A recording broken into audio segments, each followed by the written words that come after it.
কি করবো বলো তো? এই গরমে আর ভালো লাগছে না। যে তাপমাত্রা বেড়েছে, এত তাপমাত্রা থাকলে কি মানুষজন বাঁচতে পারবে? কি অবস্থা চারিদিকে, শুধু তাপ আর তাপ। কত মানুষ কত না কষ্ট করে, কত পরিশ্রম করে রোদের ভিতরে। তারা যে কিভাবে টিকে, একমাত্র সৃষ্টিকর্তাই জানে।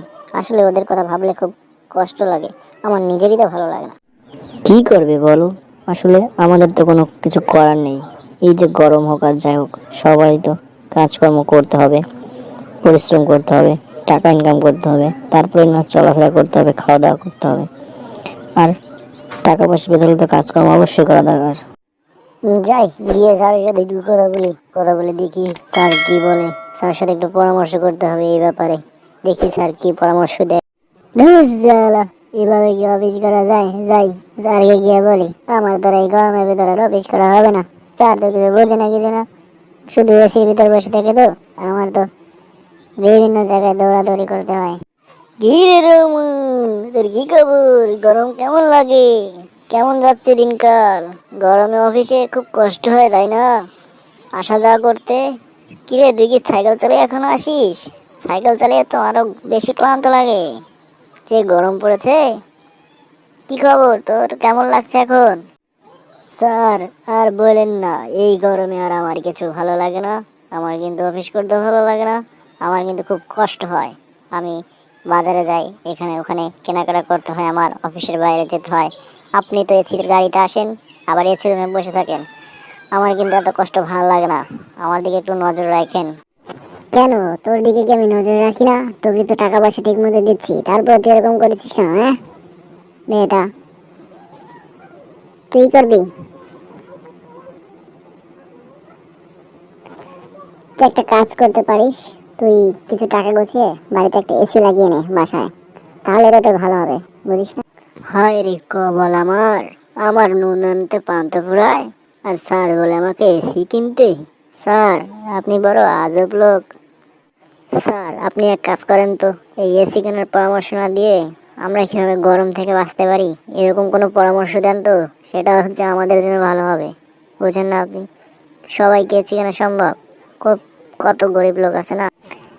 আরে বেটা, তুই এসি কিনতে না পারিস, চার্জার ফ্যান কিনে গিয়ে যা। চার্জার ফ্যান কিনে গিয়ে সাথে সাথে নিয়ে ঘুরবি, তাহলে তুই পারবি। যা, তোরা তো গরম লাগে বেটা, কাজ করতে আসলে একটু গরম লাগবেই। আর তোর দেখতে হবে না, তুই কি আর আমি কি? তুই তো আমার সাথে তুলনা করলে হবে না। তুই এসি না পারিস, ফ্যান কেন গিয়ে যা, চার্জার ফ্যান কিনে ওটা নিয়ে সাথে সাথে ঘুরবি, তাহলে তুই কিছুটা গরম হাত থেকে বাঁচতে পারবি। যা। স্যার, এটা কি কোনো সমাধান হলো? এটা না হয় আপনি আমাকে বুদ্ধি দিলেন, কিন্তু যাদের চার্জার ফ্যান কেনার সামর্থ্য নেই তারা কিভাবে কি করবে? আর আমারই বা কি চার্জার ফ্যান কিনে আপনার এই অফিসে চাকরি করা সম্ভব? কি রে রহমান, তোর কি হয়েছে? তোকে এত চিন্তিত দেখাচ্ছে কেন? তুই কি কোনো বিষয় নিয়ে চিন্তা করছিস? আমার কাছে বল তো, কি ব্যাপার? আমি দেখছি বিষয়টা। আর বলো না বাবা, আজকে আমি আমার অফিসের স্যারকে বললাম, স্যার, তাপমাত্রা তো অনেক বেড়েছে, অনেক গরম পড়ে, কিভাবে গরমের হাত থেকে বাঁচা যায় আমাদের কিছু পরামর্শ দেন। আপনারা তো এসি গাড়িতে চলাফেরা করেন, বাসায় এসি আছে, আর গরিব মানুষটা কীভাবে বাঁচতে পারে এরকম কিছু একটা পরামর্শ দেন। তা স্যার যা বললো, আরও মেজাজটা খারাপ করে দিল।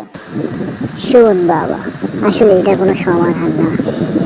আপাততর জন্য হয়তো আমরা এসি বা চার্জার ফ্যান ব্যবহার করে অনেকে বাঁচতে পারবো বা চলতে পারবো, কিন্তু আসলে সকলের জন্য তাপমাত্রাটা ঠিক রাখার জন্য আমি যেটা মনে করি, আমাদের বেশি করে গাছ লাগানো উচিত।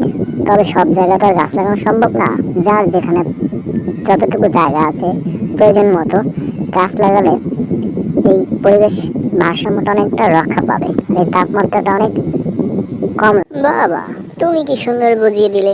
এটা তো খুব ভালো একটা কথা আর ভালো একটা কাজ। আর আমার স্যার আমাকে যেভাবে বুঝিয়েছে, আসলে আমার মনটাই খারাপ করে দিয়েছে। আর ওনার উপর এত না রাগ হয়েছিল যে বলার মতো না। আসলে কি বলবো ওনাকে, উনি স্যার না হলে ওনাকে তখন কিছু একটা বলে যেতাম আমি। শোন বাবা, এখানে রাগের কোনো বিষয় না।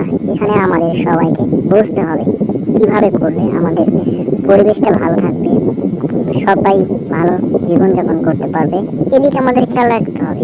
শুধু আরাম আয়েশ করলে তো হবে না, সকলের কথা বিবেচনা করে আমাদের কাজ করতে হবে। তাই তুই সবাইকে পরামর্শ দিবি, গ্রামে গঞ্জে যেখানেই হোক না কেন যত খুশি যেন গাছ লাগাতে পারে। তাহলেই অনেকটা পরিবেশের ভারসাম্যটা ফিরে আসবে। তাপমাত্রা